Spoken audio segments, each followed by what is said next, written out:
Hello बच्चों, चलिए प्रश्न पढ़ते हैं। तो प्रश्न में दिया गया है, जीवाणु के गुणसूत्र में न्यूक्लिक अम्ल बहुलक होते हैं। तो हमारे पास विकल्प हैं, रैखिक डीएनए के अणु, वृत्ताकार डीएनए के अणु, दो प्रकार के डीएनए तथा आरएनए, रैखिक आरएनए अणु। तो इस प्रश्न की मुख्य अवधारणा के बारे में हम जान लेते हैं। तो यहाँ लिखते हैं मुख्य अवधारणा।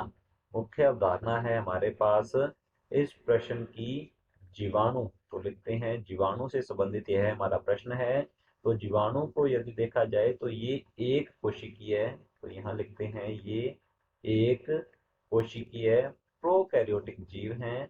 तो यहाँ लिखेंगे हम ये एक कोशिकीय प्रोकैरियोटिक जीव हैं, जो कि सदस्य होते हैं मोनेरा जगत के। तो लिखते हैं मोनेरा जगत के ये सदस्य हैं।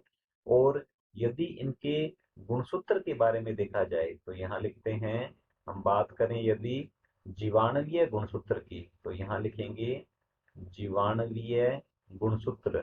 तो जीवाणवीय गुणसूत्र को कहा जाता है केंद्रकाभ। तो यहाँ लिखते हैं इसे केंद्रकाभ भी कहते हैं, या इसे जीनोफोर कहा जाता है। तो लिखेंगे यहाँ पर इसे जीनोफोर भी कहा जाता है।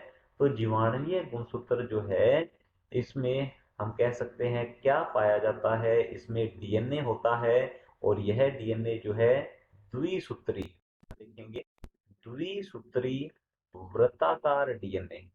द्विसूत्री वृत्ताकार डीएनए जो है, ये जीवाणुवीय गुणसूत्र का निर्माण करता है। और यदि जीवाणुवीय गुणसूत्र की संख्या देखी जाए तो यह केवल होती है एक। तो लिखेंगे एक गुणसूत्र जो है इसमें पाया जाता है, और यह वृत्ताकार डीएनए का बना होता है। तो चलिए देखते हैं प्रश्न को। प्रश्न में पूछा गया है, जीवाणु के गुणसूत्र में न्यूक्लिक अम्ल बहुलक होते हैं। पहला विकल्प है रैखिक डीएनए के अणु। तो हमारा पहला विकल्प गलत होता है, क्योंकि रैखिक डीएनए जो है यह यूकैरियोटिक कोशिकाओं में पाया जाता है, जबकि जीवाणु में ये पाया जाता है वृत्ताकार डीएनए। बी दिया गया है वृत्ताकार डीएनए के अणु। तो हमारा बी विकल्प जो है ये बिल्कुल सही उत्तर है।